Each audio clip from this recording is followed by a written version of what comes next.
Alrighty. Welcome again, everybody, for a great discussion that we have for everybody on this XExamine podcast. Hope everybody's going to have a great time, no matter where you are in the world. The wonderful thing about this internet, we're all interconnected and we can share ideas across the globe. Oh yeah, absolutely. Especially during these times of rampant pandemics.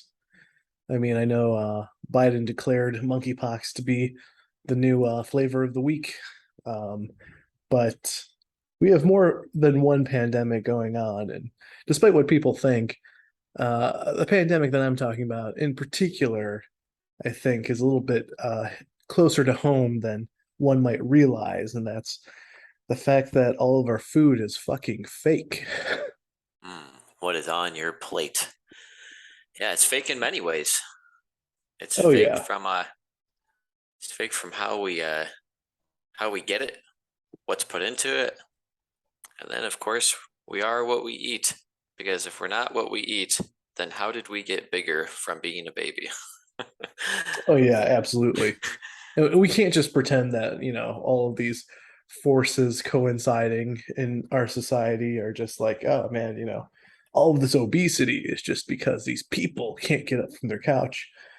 And in a certain way, that's true. But I mean, there are a lot of factors that go into it. And I think one of them mainly is our really shitty nutrition, the amount of crap that we've put into our food to keep it shelf stable.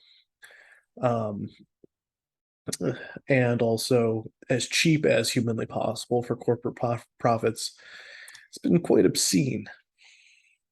And because we choose the path of efficiency and sometimes it's harder to enact great change than small change, I think it's almost a defensive mechanism by some food companies or people who process and sell food.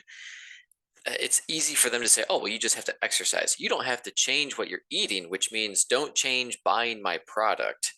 Just do other things in addition to paying me money. It's a lot more difficult, even if it's the right answer, to say, maybe you need to not buy as much or any of my product and buy this other product that has higher quality ingredients, is more natural, uh, nutrient rich food. Absolutely. And even though we've cut back on, let's say, like the short run problems of some of this food, I think we're encountering long run problems that haven't properly been addressed yet. I mean, understandably so, too, because you need a certain amount of data to work off of. But what I'm referring to is how people think that now that we have the FDA or USDA or any of these other enforcement agencies that are, quote unquote, checking our food and making sure there's no real poison in them and certifying it and all that kind of stuff has lulled people into a false sense of security. Back in the day when it was like people were selling snake oil and tonics that were just pure poison and all this sort of stuff, there seemed to be more of a this justifiable, at least like conceptually, case for, oh, we should have some sort of intermediary here in order to check our food for us. But now that we have that, it seems like people have defaulted to whatever they say is, rule and law, and they're not doing Mm, independent testing themselves. I gotcha. Too much reliance and dependence on a singular entity as a means of total protection and just voluntarily relinquishing our own ability to critically evaluate and analyze what we're putting into our bodies. I know there were some articles somewhat recently about a lot of plant-based supplements that ended up being sourced from China, and they had just really high quantities of lead in them and other toxins. And because they're incentivized to just lie, a lot of these things were labeled as organic, and they still had all sorts of pesticides and herbicide, fungicides, toxins, other chemicals in them. We all remember from years and years ago where the Chinese had been selling toothpaste that had melamine and lead in it in just really high quantities. that might not have been lethal, but are not good for your cognitive health overall, especially with continued low volume consumption or exposure to it. Because we have to realize Absolutely. it's not just the consumption; it's also just an exposure. Like a lot of people who did the Exxon Valdez oil cleanup, that much exposure to oil did leave some people with cancer because you're coating your body with a carcinogen in really high volumes. Yeah, and on top of that too, we have lax import restrictions. So that means that China can produce something that it's not necessarily that we won't test, but that we have a different standard for than production in our own company. So there's like a form of governmental protectionism here on the part of the cheap labor coming, or the cheap labor and cheap product coming from abroad, which is an obvious incentive for problems, but none of which actually benefit the American people. So another good example of this, and I'm really glad you brought all that up because that's really kind of the crux of what we're talking about with this confusion between somehow processed foods are bad. Well, I shouldn't say somehow they're bad. Somehow we know that they are bad, and yet we insist on all of these weird ass substitutes where something like plant-based meat, something like protein powders, for athletic enhancement, and all of these things apparently don't seem to be in the same category, or at least people pretend that they're not inside the same category as like Cheetos. Hmm. So it's for me it's one of those odd points where processed food is processed food. And yeah, it's different from like you're not just like eating pure concrete or something like that. I'm not trying to insinuate that there isn't tiers of this stuff that is aka healthy or aka genuine, but at the same time, like we're getting to be like a far departure from an ancestral diet. And I'm also not trying to insinuate that somehow this ancestral diet is just blatantly superior on the basis of it being natural. But what I am trying to insinuate is that our environment, like we are creatures of our environment, and we have kind of evolved in a certain way, which should take precedence in the way that we evaluate this. It's obvious and undeniable that the net result has to have been it was successful because otherwise we would not be here. Yes. Yeah. Yeah. Like survivorship bias does actually implicate some sort of success criteria. It could have been like something like food cannot strictly be um, contained to luck either. And we've also seen changes in our diet over the years, which have resulted in us becoming unhealthy in other ways that we weren't before. So it could also be survivorship bias of like everyone's obese, but at least we're not dying earlier than we would have from, easier obtainable diseases and whatnot, having It is more sanitary environments. But it's a confusing situation and an image in my head when I see large quantities of obese people in countries that have very little wealth. And I just find that thought provoking. How did we end up in this situation where technologically, industrially, ideologically, they seem to be not on par with other nations, and yet they are they have plenty of like energy that they're carrying on their bodies, and that is different from being hungry. yes, yes, absolutely. That sort of phenomenon that we're told that people can be obese and also at the same time have malnutrition. Yeah, Um, metabolic syndrome. A yeah, lot of people are yeah, very, very unhealthy, but they do seem to be getting enough food. They're getting enough food, but they're not getting enough nutrients, and their body isn't doing the correct things with everything that they're consuming. And I don't know if that's like partially a lifestyle, partially a culture, partially food availability. There's surely some strange pie chart of culpability because it can be hard to get good food, but most people probably can take some steps to affect what they are bringing home for their kids or for themselves. Yeah, yeah, absolutely. I mean, there's also like a lot of really interesting ideas floating out there, some of which I think people are becoming more used to is the fact that people aren't unhealthy because they're fat. People are fat because they're unhealthy. Yes, Um, it's a great one. yeah, Another good one is learning simultaneously that, we've blamed it on a sedentary lifestyle, but there have actually been studies done to show that tribal cultures sit around for just as long as we do. mm, yeah. Look at a lion. Lion spends most of his day just sleeping, just Yeah, like it, lounging.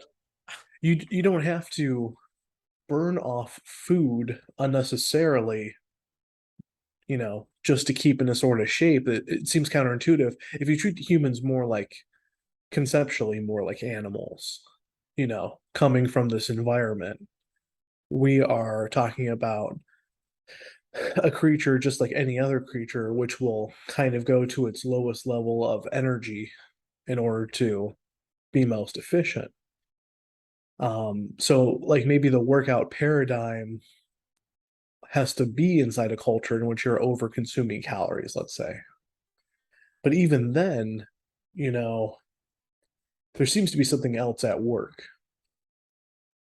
Um, Something that I can't get out of my head. And this is going to be more hearsay, so I do want to be open about talking about it. But like, the fact that like only wealthy people used to be fat back in the day, where like fat was like a status symbol, could be something from the fact that either they were consuming in such ridiculous quantities that they couldn't help but put on body fat, but or at the same time they could afford to eat foods that were rare, out of season, that kind of stuff, having them imported due to the extraneous costs of it. So there's like an interesting corollary there too, where we went from fat being a wealth symbol and only certain people being of that size to now this seems to be you know, um, a problem with the common people.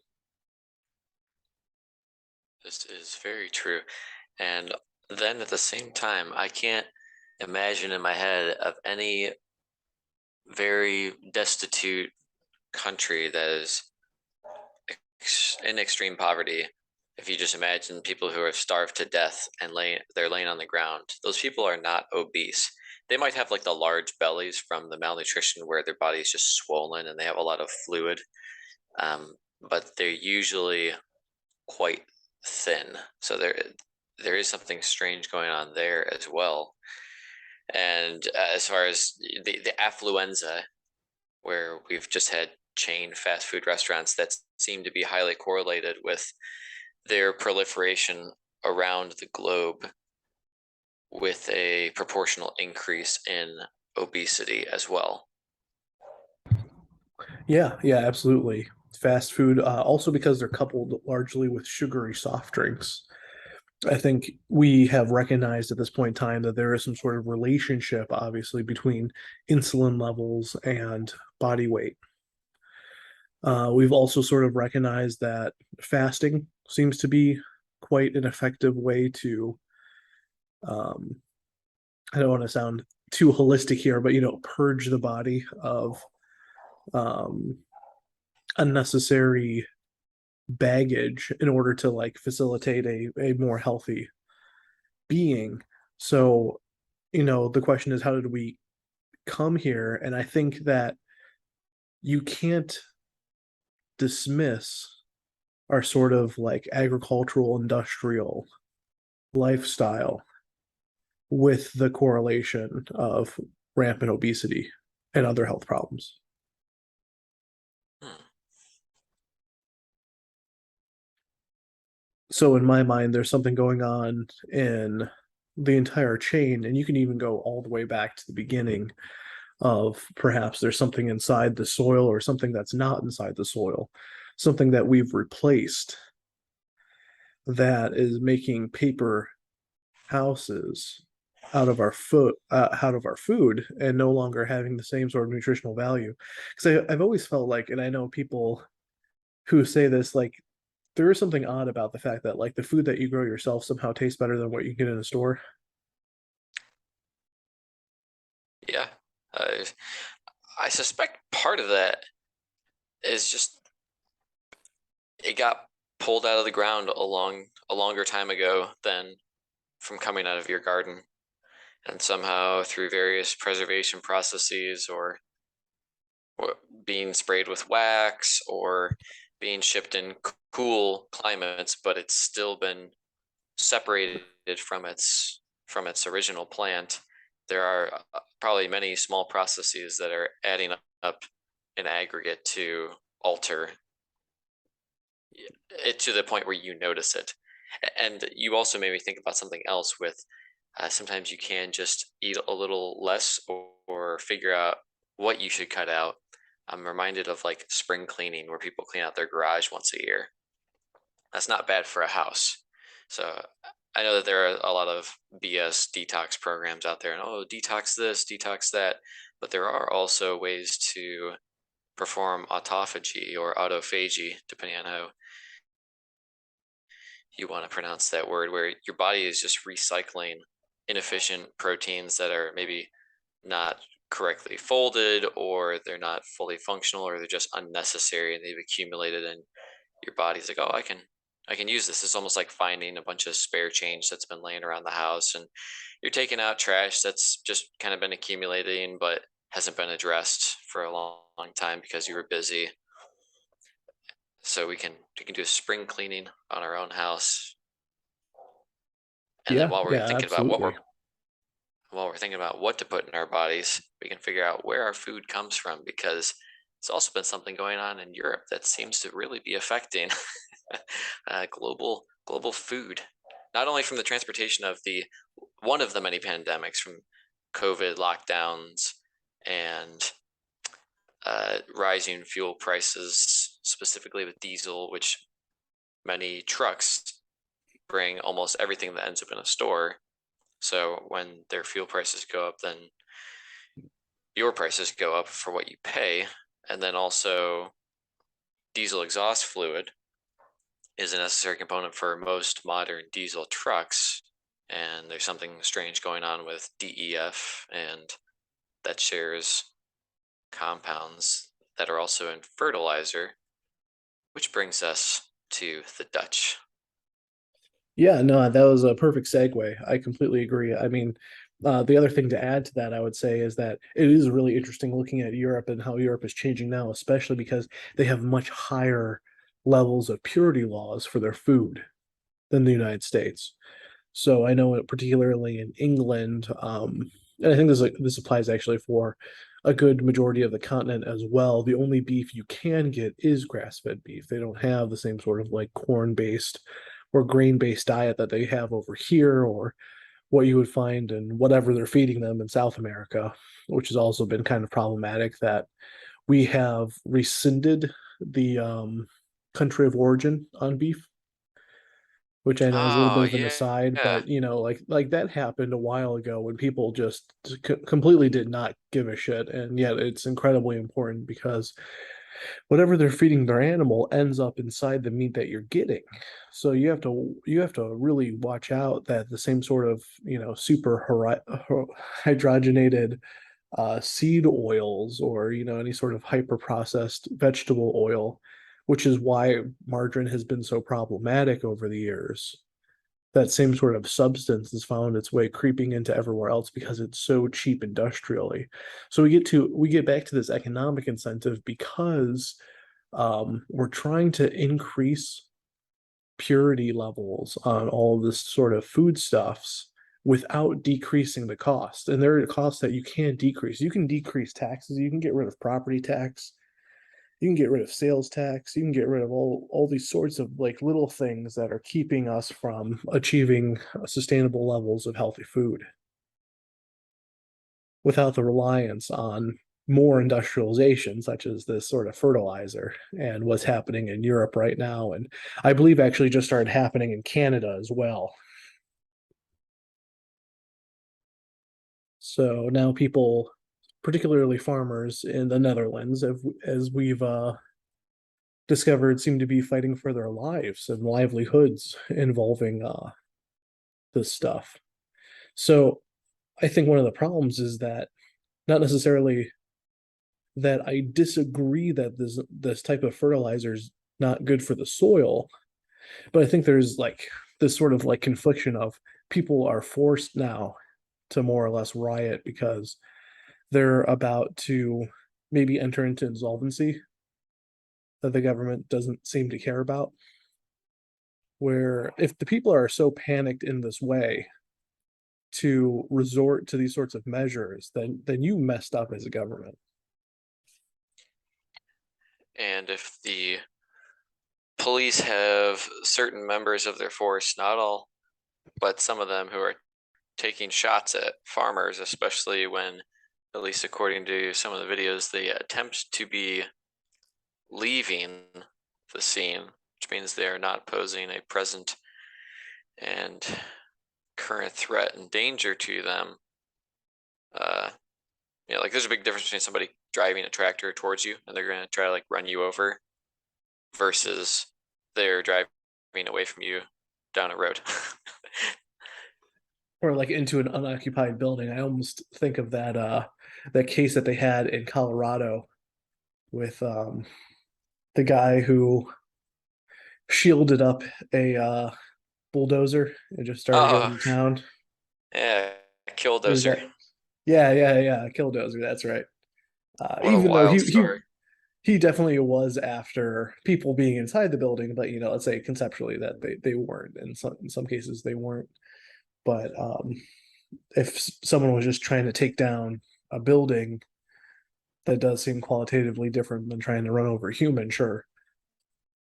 At the same time, though, I think it's like there's weird, necessary, and understandable responses from either side, as we've kind of talked off mic before with these police officers. Like they more or less have a job to do, and they're put inside this terrible position of either facing off the people that they more or less are that have more kinship with, aka normal human beings, than with the elites that are more or less sending them off as their personal guards. I think that just the natural sort of angry, like facing down the angry mob, will result in these bad conflicts on either side. And at the other end of the equation, you really feel for those farmers that their livelihoods are really put in this dramatic situation where they feel like they have no choice but to do this.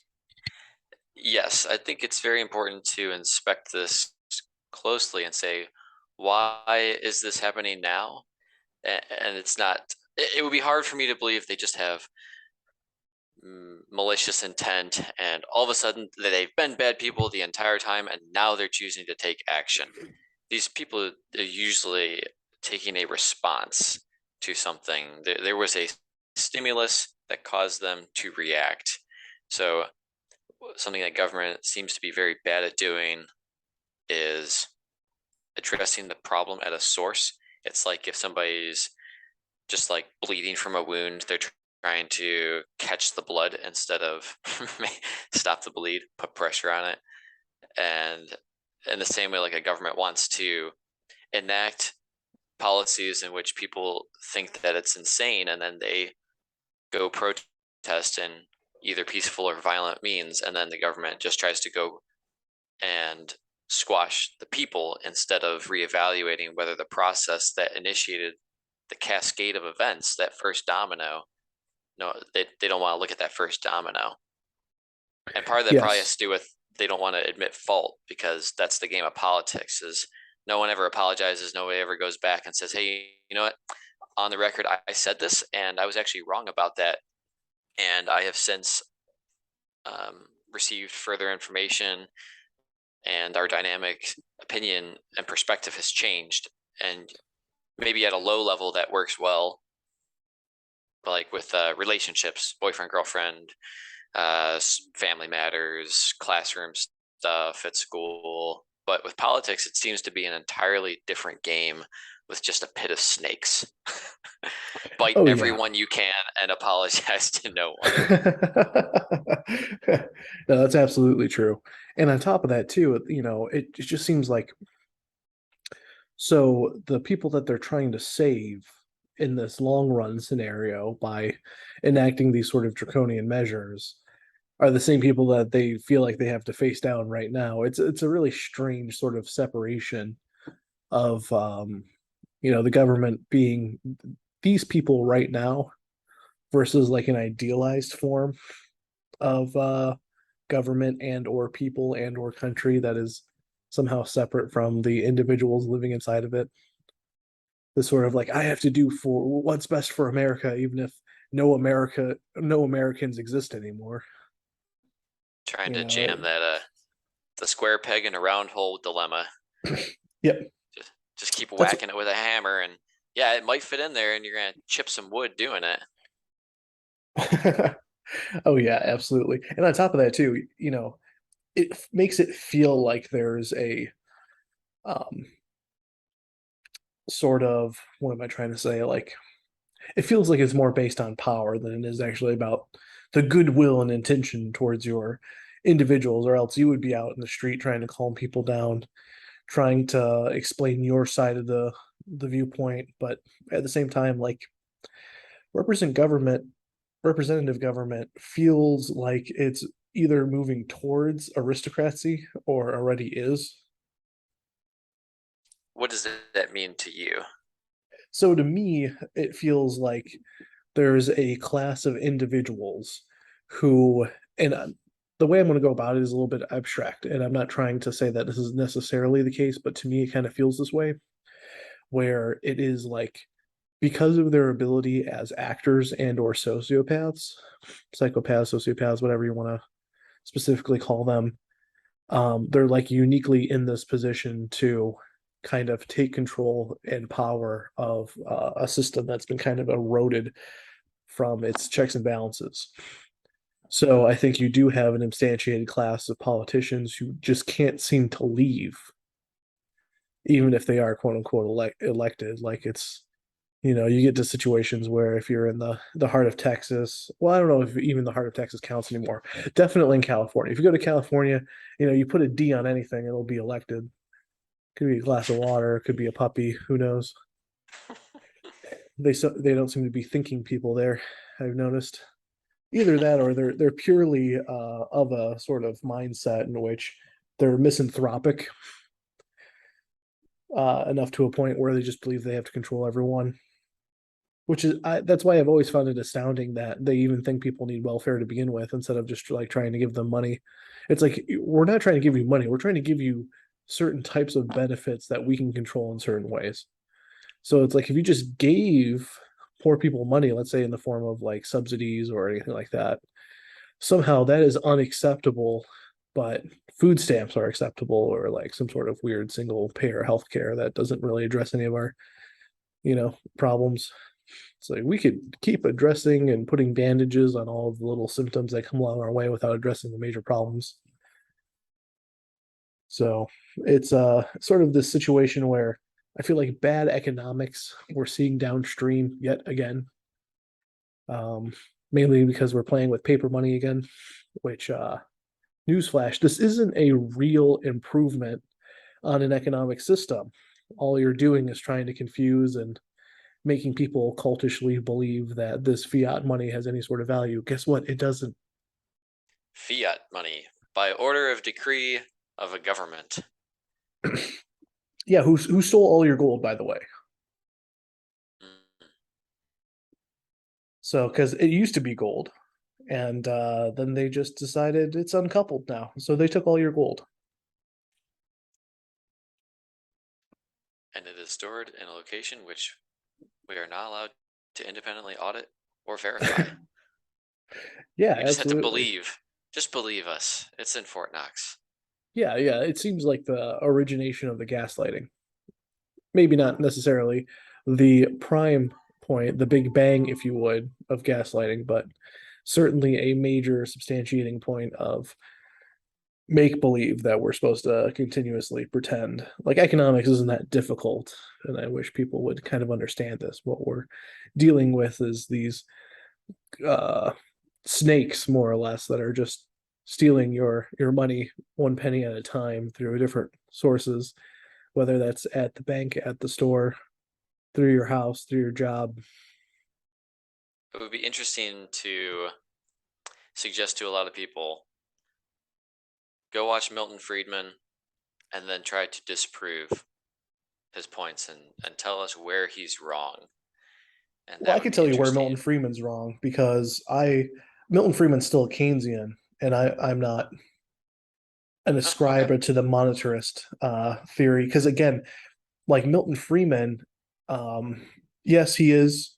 I think for gold convertibility, but he's still into money multiplier and fiat money and all that kind of stuff. He was still a monetarist, so he was for monetary policy instead of fiscal policy, which made him have a departure from your standard Keynesian.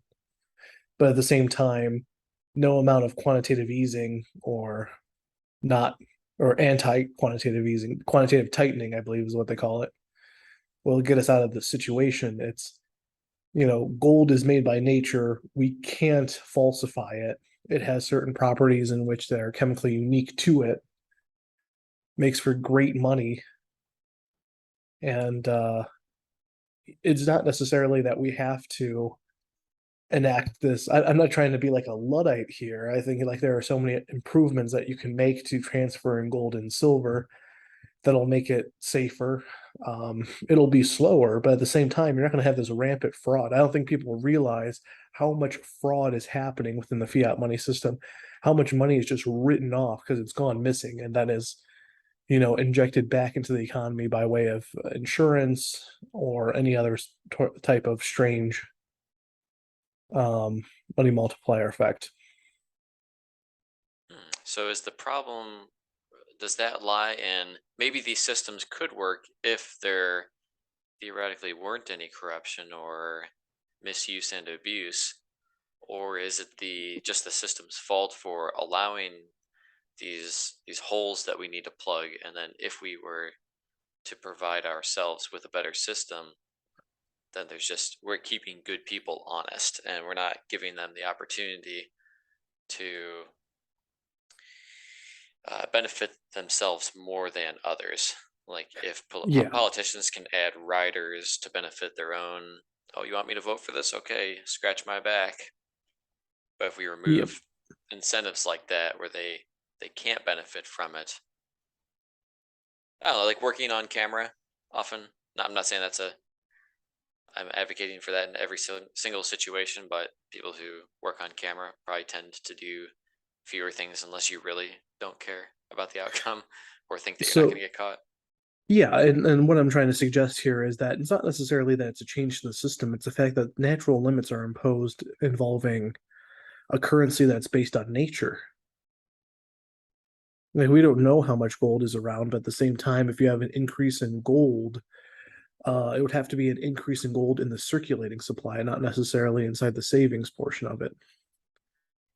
So, I mean, like, that's an important point too, because when we talk about injecting money into the economy, it's done all at once under this fiat standard because it's coming from a centralized authority that's going out to all these different banks and it's hitting the markets much, much faster So than it's it just a would if shock. you were mining gold.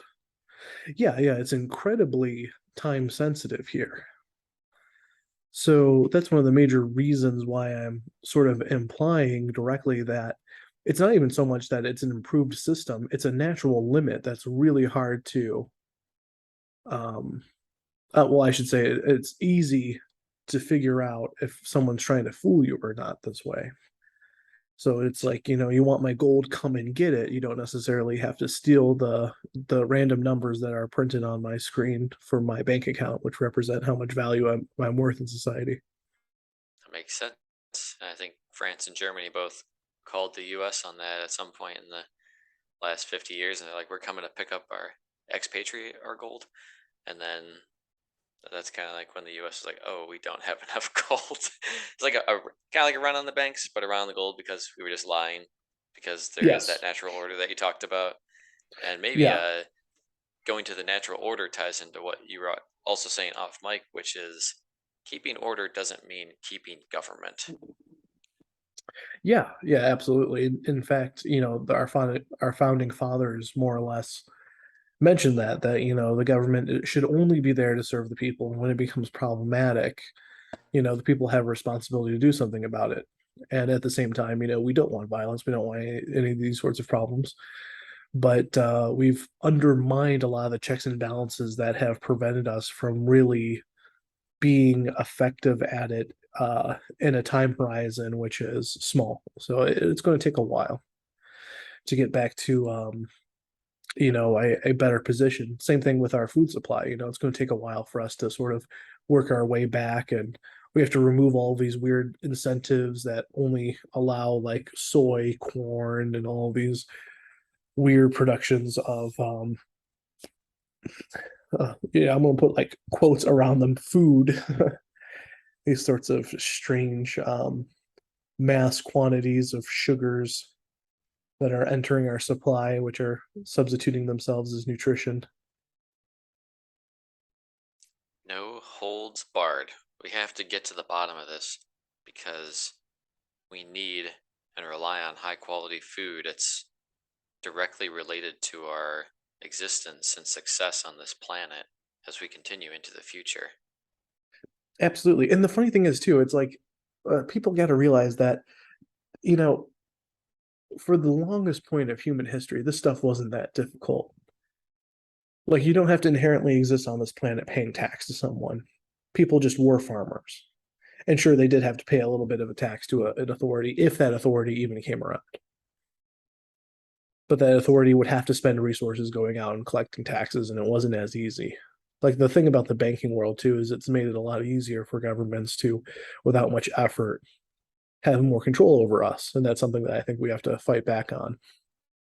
Now, I We will should. be covering a topic later on in the future where I believe, to my very core, and I'm actually going to write about this next week for an article for the publication Freedom Post, if people want to check that out. But I will be writing on how property tax, I believe, is the worst tax there is, and that a lot of our problems are stemming from this one, small overlooked item that people think is necessary, but is actually, in fact, very dangerous.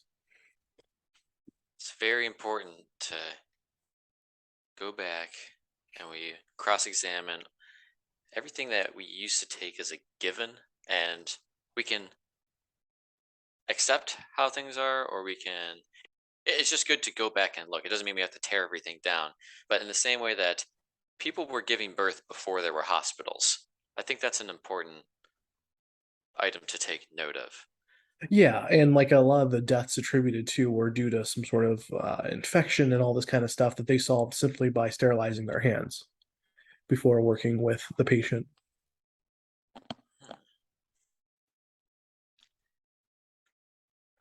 Well, I think that we'll have to wrap it up for our current cross-examining session. We've done a lot. We've covered a lot of topics, and we were so thankful that all of you were able to make it in. And the great thing about the internet is you can listen to this and share it, and it doesn't even have to be during this time period. Absolutely. We've covered a lot of farmland. All All right, right, thanks well, everybody. take care.